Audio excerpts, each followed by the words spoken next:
Joe Biden is headed to Egypt for the UN Climate Change Conference, COP27, where he will discuss U.S. climate crisis strategies. Yes, but environmental campaigners say that wealthy nations need to focus on meeting their $100 billion pledge to cover climate change losses. VOA's Anita Powell has this full report. President Joe Biden heads to this landmark United Nations climate summit with much to discuss, White House officials say. He'll speak to his personal commitment to addressing the climate crisis. He'll highlight some of the progress the United States has made, both here at home and in rallying action on climate around the world. And he'll underscore the need to go further, faster, to help the most vulnerable communities build their resilience without losing sight of the need for the world, and particularly for the major economies, to cut emissions drastically in this decisive decade. But in a year when floods, heat waves, and extreme weather have ravaged the planet, environmental campaigners want to see something else. In 2015, 196 parties signed the Paris Agreement, a legally binding treaty that, among other things, committed wealthy nations to provide $100 billion a year to help developing nations deal with loss and damage from climate change.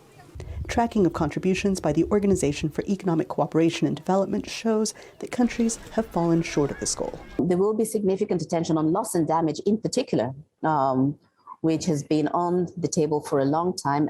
Some delegates, such as Pakistan's foreign minister, are proposing creative workarounds. Deadly floods devastated his nation earlier this year.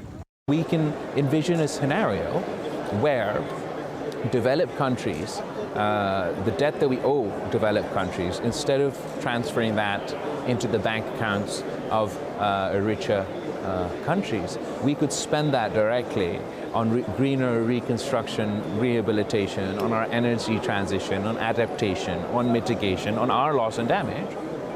And the developed countries, without having to transfer hard cash, will be able to say that they're meeting their commitments on that front. U.S. officials are instead focusing on touting the economic effects of the recently passed Inflation Reduction Act, which invests about $375 billion over 10 years to fight climate change. The act itself made me realize that it boils down to the economy. It boils down to how you look at what's available to us today that can address climate change, but can also deliver tremendous economic benefits.